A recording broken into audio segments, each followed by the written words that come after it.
This is a video with Latifah Brett, longtime Subud member, helper living in the Langley area of British Columbia, Canada.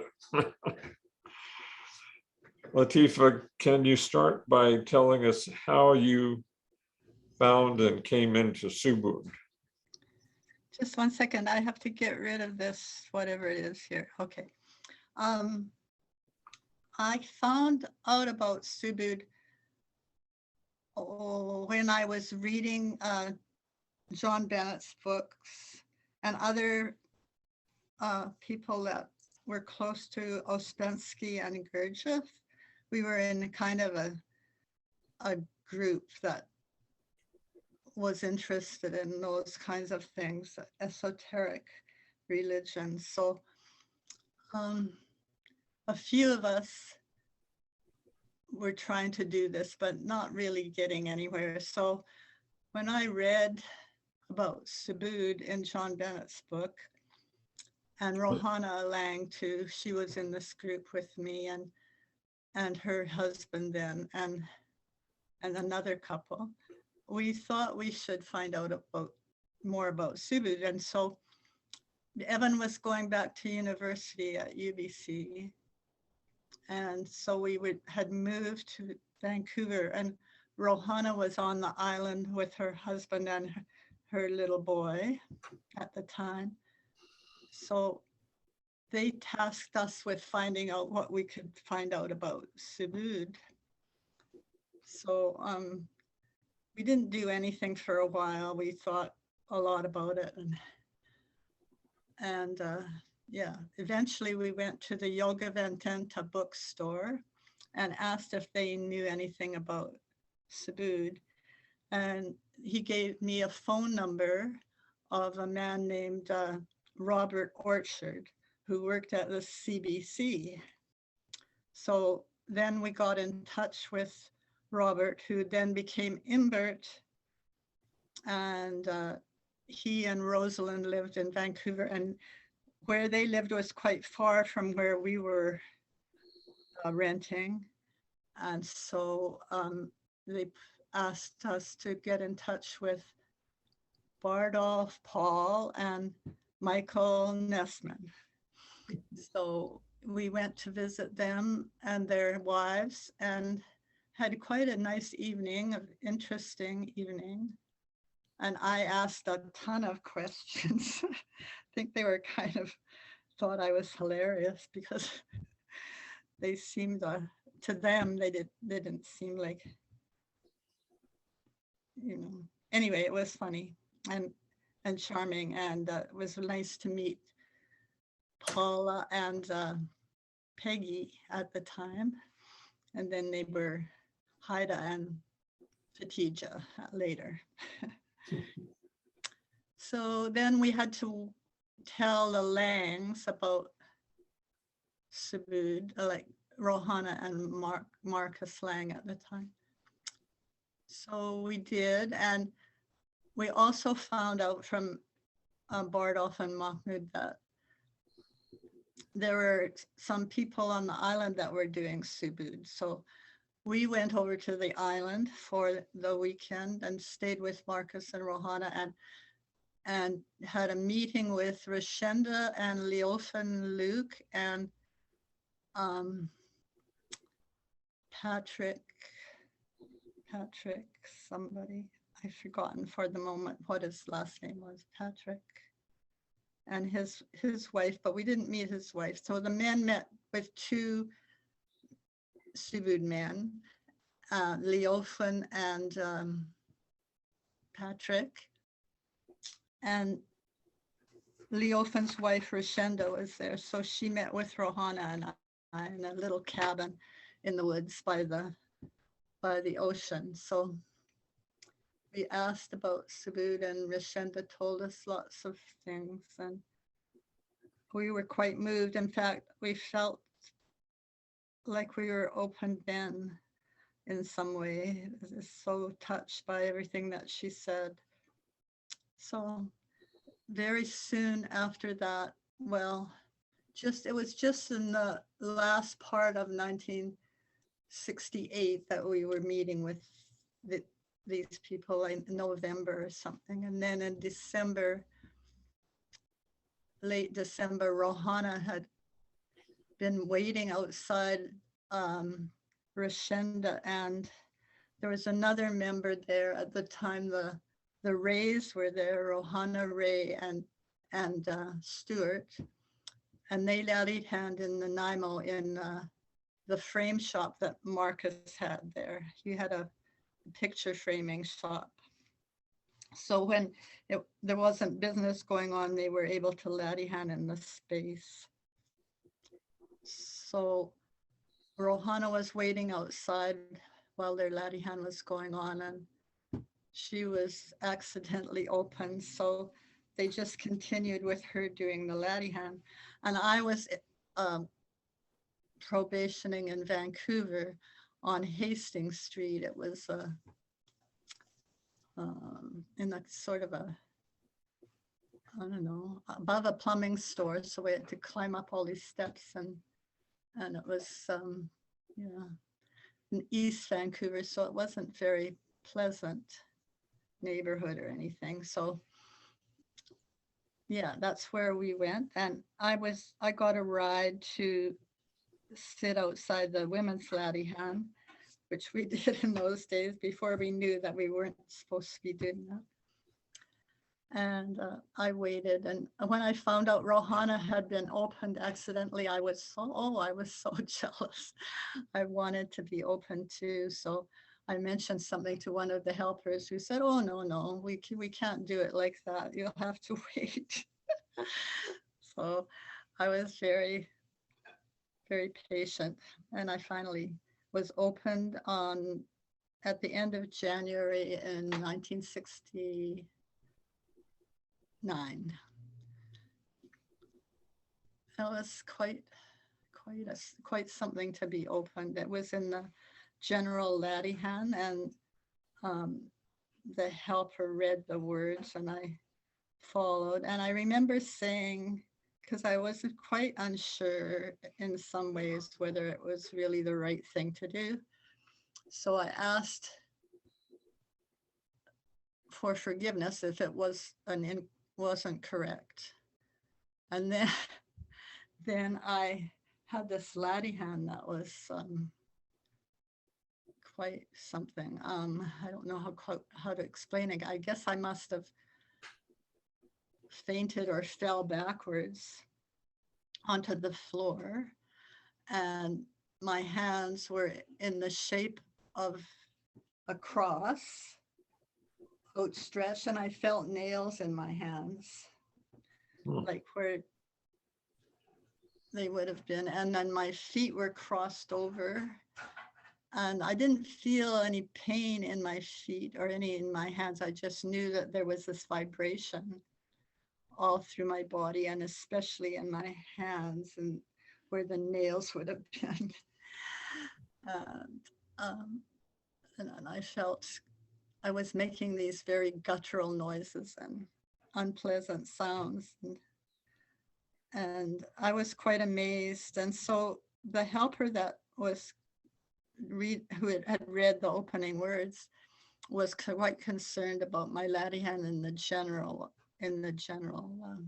laddie hand and how it was. And so she stopped the laddie hand early and got me to sit down.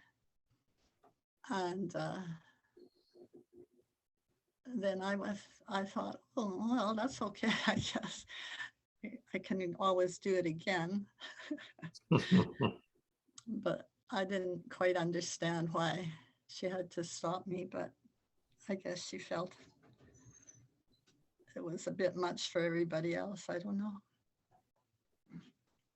How did you feel in that, Latifah? Oh, I felt I was crying, of course, and overjoyed at the same time. I was quite elated and felt like I was indeed saved.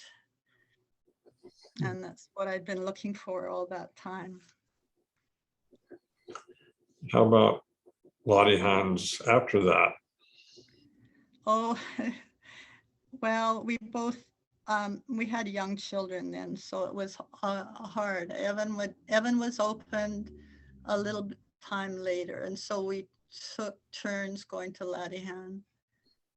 And then the Latihan place changed, and they bought a Latihan hall. But yeah, yeah, I guess it wasn't quite the same as my opening, which was quite amazing.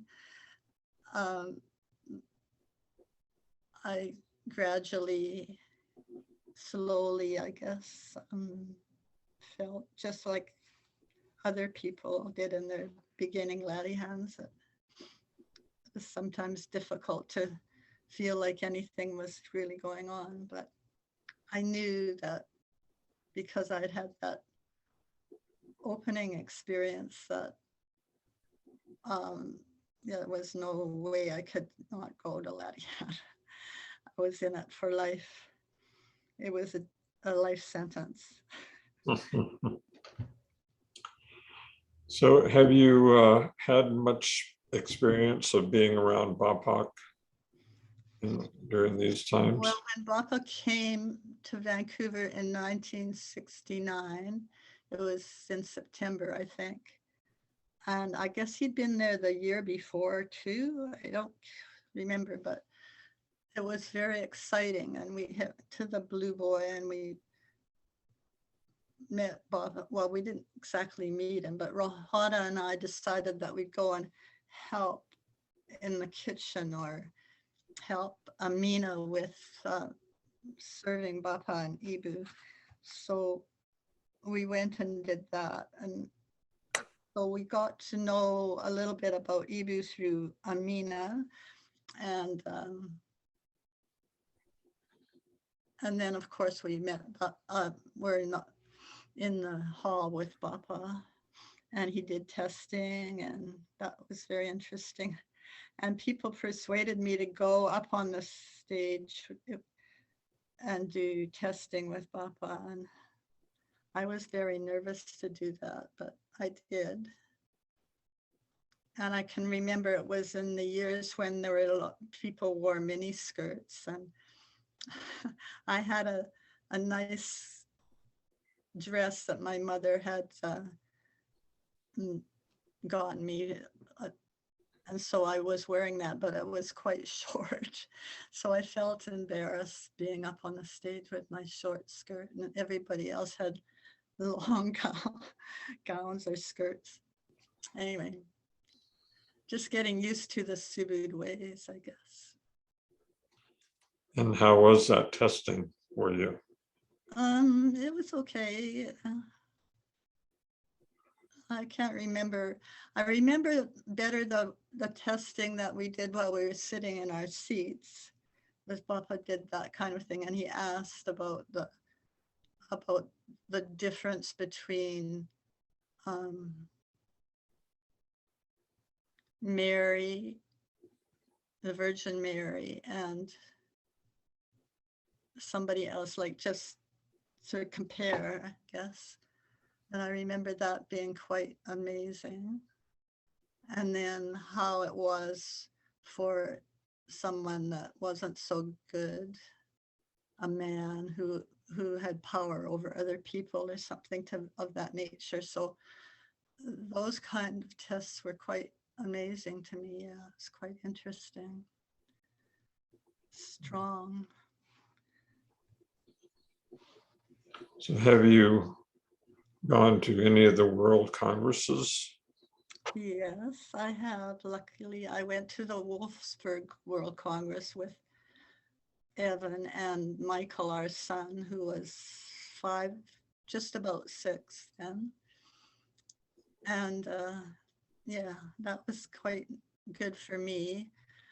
I enjoyed myself, and we stayed in that. I don't know if you were there too, were you? Yeah. In that Yeah. factory that we stayed in, or that wooden place. Yeah, and I loved the castle, and and the Wolfsburg people, getting to know, oh, what's his name? Engels, Richard Engels, and his group. It's quite interesting. And yeah, and afterwards we went to England. But in the talks, when Bapak gave talks there in a big gymnasium or something, I could feel some of the things that he was saying were quite important. And even before it was translated, I No one is available to had a take your feeling call. of what it Please was leave all a about.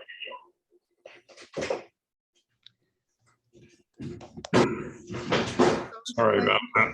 So I waited till for Isman or Sharif, I can't remember who it was, but that was translating. And then the translations kind of matched with what I had felt Papa was trying to tell us. Hmm. So do you remember any other things about that Congress? Yeah, we entertained Papa, and that was kind of interesting. And there was a big German brass band or something of that nature. And we were interested to see if Papa would be able to handle, of course he would, but we weren't so sure how he would feel about the big band thing. Anyway, and it was great to meet all kinds of other people from around the world. Some English members they were so fun. And Scotland, I was interested to meet people from Scotland too. So, because that's where I'm from, and I came to Canada when I was a little girl, but Scottish. So how do you feel that Subud has affected your outer life? My life? Yeah. Well, it's changed it completely, I think. I don't know if I would still be alive if I wasn't for Subud. I think I would. Well, if I hadn't become a Subud member, I think I would have been a drug addict or an alcoholic or something like that, because I was kind of out of control beforehand. Took me lots of years to get straightened around, but fasting had really helped me, doing the Ramadan fast, even when I couldn't really do it at all. I mean, I just was wasted, you might say, trying to follow it when I first tried. And yeah, as the years went on, I slowly got conditioned and straightened out, corrected. How about has being in Subud affected your relationships with other people? Yeah, I guess it has. I still have my old friends from high school, but I don't do many of the things that we used to do together. But I still meet them and have lunch and do normal things. They play golf and go skiing together, but I don't do any of those things. So I go for walks and go swimming or do martial arts. How about relationships within your family? Yeah. Well, it was hard when Evan decided he didn't want to do the Latifah anymore. he did come back to follow it a couple more times when a Subud member invited him to be on the committee because he liked committee work. So he agreed to do that. And he would go to Latihan, but he wouldn't do any of the other things. And he kind of poo-poos them. So that was hard for me. But I felt that if he didn't want to do it, if he felt like there wasn't anything in it for him, that was his choice. And I carried on with mine, and he was fine with that. So, and the kids, they all were interested in Subud too. All our 5 children. Everyone's been opened, but only 2 or 3 of them do Latihan now. And one has just become a helper, so that's very nice. Yeah.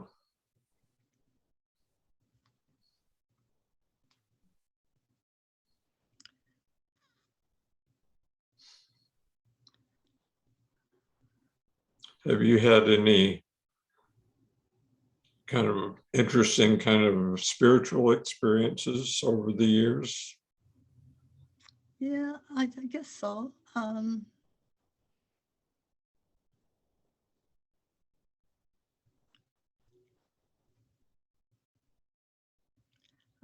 don't know which ones to say though.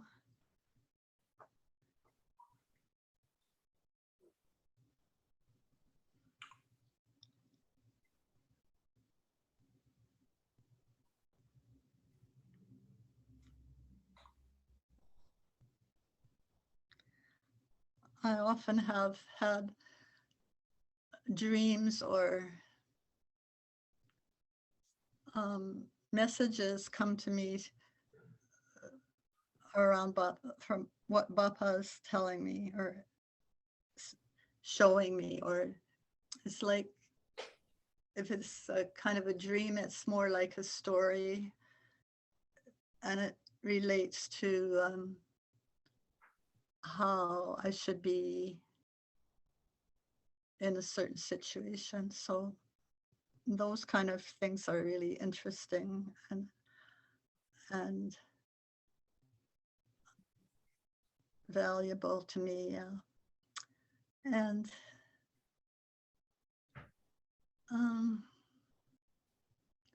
when I was in Chalandak, the only time I went to Chalandak was for Bapak's 1,000 Days with a whole group of women from Vancouver area and in Canada.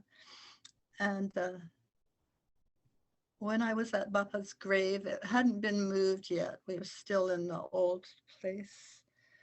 And I was there early in the morning, and I felt Bapak tell me something then. And I knew that I wouldn't never be leaving Subud. It was just really strong that he was my father figure, because when I thought of my father, my natural father, I didn't think that was, that he was it at all. So to have a spiritual father was very valuable to me. So how do you feel about the future of Subud? Well, I feel good now to know that some young people are taking the lead, and, like our daughter's a helper now. It feels really good. And she's with other young helpers. So that's valuable to me. I think that if there's any chance that Subud will continue, it's in good hands with those people, the young ones, and they value what their elders have to say, which is good. Well, I don't have any more questions, but do you have any other things you would like to talk about? Oh, just about enterprises. I was involved in a couple of enterprises. The Sina Aratama farm, we tried out on the land where just east of Langley. And that was quite well known. There were quite a few people involved in that. And I wasn't on the committee or any of it, but Evan was very big on the farm, and he wanted to build housing there. And because he was just getting into real estate, he felt he could, get things going, and the committee did a lot of work for that. But there were a lot of disagreements, and people came and went, and then in the end there weren't enough people to pay a down payment for the housing if it were to go ahead. So in the end it was abandoned, but we did have a great time out there. It was a beautiful spot, and our children just loved it. And they played in the creek and in the trees, and made lots of good friends. And some of the women had a garden, or organic garden, that we tended. And another couple, they raised veal calves. So, and I think another member or two had animals. Like I remember there being a horse named Blue, and some cattle, things like that. So that was sort of a jumping off point for people changing their life path in some kind of a way, or at least their work. And I was also involved in what was called at the time skincare happiness. And I became an esthetician. I learned how to do facials and manicures and pedicures, and to greet the public and sell products that would help them with their skincare. So that was very interesting, and it was good for me to do that. I really enjoyed it most of the time. And it was with 3 or 4 other Subud women that we really learned to get along together, do business properly in the right way. And Bapak and Ibu and the girls, Muti and Tuti, all came to Skincare Happiness. And at one time I was giving Ibu a facial, which was really nice to do. So, and she enjoyed it, I think. So you say Ibu enjoyed Or it? Rahayu. Rahayu, yeah. So is that business still going? No, it changed when the Codys moved, and Rohana, who was part of the Skincare Happiness, left, and then so did Jubaida and Michael. They went to the interior and started a little group in Kelowna, and just left Andrea and one other member and myself. So Andrea made, she later became Larissa, which was my first name that Baba gave me. So it was a bit confusing.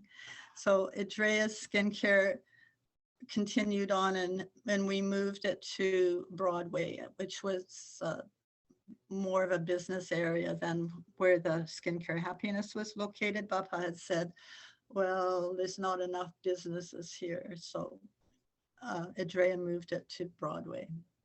So, and I worked there for quite a long time, and I learned how to do electrolysis to remove unwanted hair from people's bodies. So, and that was quite profitable and made a big difference to the business.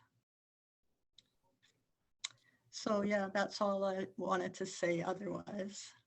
Enterprises were a big thing for a while there. Yeah. Well, anything else you'd like to say?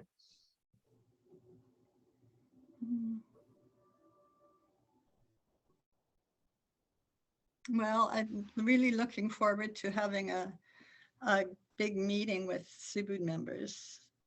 I miss that during these COVID times. It's been, you know, sometimes I've been able to go to Vancouver, which is a bigger group. Where I do Latihan, there are only 3 or 4 of us at a time. So going to Vancouver is really nice in terms of being in a big Latihan. But I'd like to be able to have a camp or a gathering with more people again, now that we're able to do that.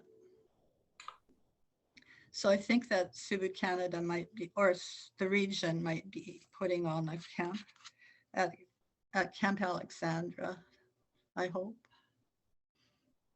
Well, maybe we'll see you there. Yeah, that would be great. It'd be lovely to see you. Yeah. Well, thank you for doing this. I appreciate it. Oh, you're welcome. It was fun. Do you have any objections to me putting it on YouTube, or do you prefer a more private thing? No, I don't mind. It's okay. Okay. I was grateful to be able to watch the ones that you've done so far. They're very interesting what people have to say. I enjoy listening to them. Okay. Now you can listen to your own too. I could, I guess, if I wanted to. Okay, thanks, Rahman. Okay, thank you. I'm going to stop the recording now. Okay.